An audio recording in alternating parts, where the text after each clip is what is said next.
Our mighty mutants are still stuck in the Savage Land. It's the 63rd episode of Tommy Reads X-Men. But first, let's roll that intro. Tommy Reads X-Men. Tommy Reads X-Men. It's cool. What's going on? It's your boy back at you again with another Tommy Reads X-Men, the show in which I do exactly that, read each issue of X-Men and give you my own unique take on it. Today, we're looking at X-Men number 63 from December 1969, written by Roy Thomas with art by Neil Adams. This is called War in a World Below. To recap, and if you haven't been watching your old Tommy Reads X-Men, please go back and do so, check the playlist. But the X-Men are in the Savage Land. Angel got separated from him, and he's following someone he's calling the Creator. And it's like this weird scientist dude who he doesn't know is Magneto. That's right, Mags is back, and hopefully he's putting some hurting on the X-Men, or at least it's a good battle. You know, we'll see. Now, as for the other X-Men, they're in the Savage Land as well, and they're teamed up with Kazar, or Kazar. I'm gonna go with Kazar. And his, who's the king of the Savage Land. He's kind of like a Tarzan. And his saber-toothed tiger, Zabu. And they fought some battles and stuff like that. Turns out that the people they're battling are the people that Magneto's actually helping. He's taking people from different tribes who have a mutant gene and kind of exploiting that and giving them mutant powers. So he's kind of building his own team that he's faked Angel out with by telling him, just like Professor X, but, you know, with way better hair. Am I right? And Angel's like, yeah, what, conditioner? Now, Angel, he finds the X-Men, and they're like, oh, here comes the Angel, says the Beast. I don't know why they started referring to themselves by code names and stuff. All of a sudden, because before it's usually like, Hank, Bobby, and stuff like, are they hiding it for Kazar? Like, is he going to find out? Where's he going? He ain't going to the press or the paparazzi or nothing like that. But anyway, they find Angel, and Kazar immediately does not take a shine to him. Have like a little 2-second battle before Cyclops breaks it up, like, hey, we ain't here for this. Now, instead of letting Angel do what he was supposed to do, which is go and convince the X-Men that everything's on the up and up here, they go to the fortress, because Magneto always got a fortress, he always got a lair, and the people that Magneto was working with, who he names later on as the Neo-Mutants, for some reason, I guess it sounded catchy in a focus group, so the Neo-Mutants immediately attack the X-Men and Kazar.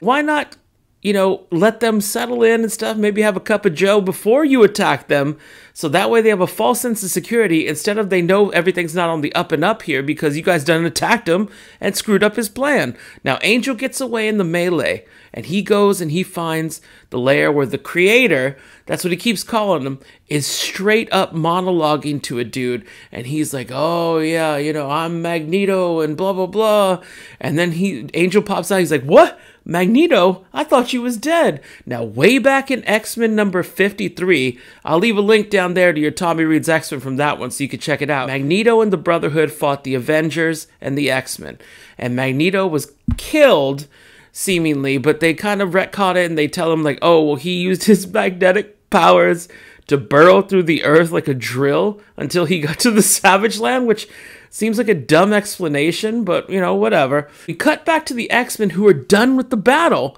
Like, they fought, like, the tribes people and stuff, and a few of the Neo-Mutants and stuff who ended up getting away. We'll see them later. But, again, this is the second issue in a row where the battle takes place off-panel. Like, all of a sudden, you just see a bunch of bodies everywhere, and the X-Men are like, well, light work for us, an easy Sunday, you know what I'm saying? Now, another weird thing that happened was, I mean, at this point, the X-Men have met Kazar a few times, and they spent the whole last issue with him, so obviously it's been more than an hour or two that they spent in the Savage Land, is what I'm saying.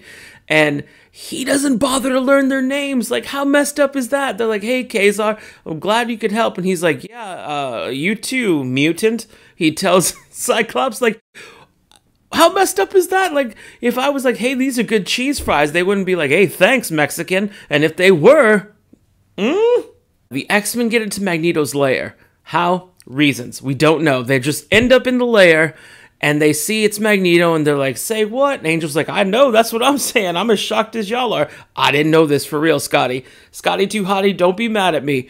You know, everybody else, don't be mad. And Magneto's like, no, you gonna fight my Neo-Mutants. That's when he names them. And my secret weapon here, and her name is Lorelei. Now, Having been a fan of reading recently Walt Simonson's run on Thor, this isn't the same Lorelei from Thor.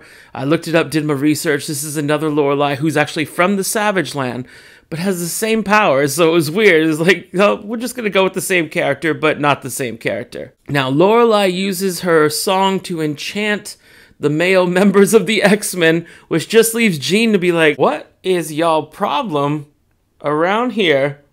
Now, she didn't point it out, but this ain't the first time this has happened. So we end up with Jean versus Magneto. And it's a decent fight. You know, he's like trash talking her and she's like, this ain't nothing for me. I'm actually holding back. So you feel like you got a shot. You know what I'm saying? And so then, for no reason at all, Cyclops and the rest of the team just decide, oh, we're not going to listen to Lorelei's song anymore. And it didn't work on us, even though it did work. So were you guys, you know, pulling the old rope-a-dope on Mags? They don't explain. They don't explain. Which is very frustrating, to say the least. What ends up happening is Cyclops uses his optic blast, and it brings down some rubble on top of Magneto. The whole layer comes down, and the X-Men just assume that surely what did not kill us and we got safely must have killed Magneto. We ain't gonna bother looking for some bodies, or we ain't gonna look for his helmet or nothing like that. We'll just assume that he died again. The Neo-Mutants disappear. We don't find out what happens to them. End of issue. What? What? Let me hit you some final thoughts, because I got a few. Some final thoughts on this. I'm giving this a 3.5 out of 10. And let me tell you why. Now, if you looked at the thumbnail when you clicked on this, this is one of the shortest Tommy Reads X-Men in memory. And that's because nothing happened. Nothing happened. Like, the X-Men showed up. Angel met up with him. He's like, we got to go to a place to do a thing. They went to the place to do a thing. Oh, Magneto's here. Oh, Magneto's defeated. End of issue. Like, nothing happened. Like, it was unbelievable the way that so little happened. I mean, the artwork was great. And you know I love me some Magneto. That's well documented in these Tommy Reads X-Men all over the Tommy Loves Stuff channel. Anyways, my point is, it just seemed like a phoned-in issue. And the most insulting thing was the change they made to Magneto's costume. Like, Magneto has his usual dope-ass red costume with the helmet, but this time they decided to put, like, this weird, like, Lakers colors, like purple and gold kind of thing, and they gave him, like, magnetic guns to shoot and, like, a jetpack. And why? For why? He could fly! He could fly! I mean, we didn't need any of that. It was unnecessary. It was like they had another villain in mind and said, oh, you know what? Let's just go with Magneto. Frustrating. 3 out of 5. 3.5 out of 5. Whatever I gave it. I'm just, ugh. The next issue can only be better. Am I right? And we will find that out in the next issue of Tommy Reads X-Men. And if you like what you see or are mildly entertained, please like and subscribe down here. Every subscription, every like helps spread the word about the Tommy Loves Stuff channel, which is I really need your help on that. After all, this place is YouTube's best kept secret. We got a lot of great stuff on this channel. More Tommy Reads X-Men. We got food reviews. We talk wrestling, movies, pop culture. Everything you want is right here on the Tommy Loves Stuff channel. We'll be back with another Tommy Reads X-Men soon. Until then, like I said, check out what we got going on. Later.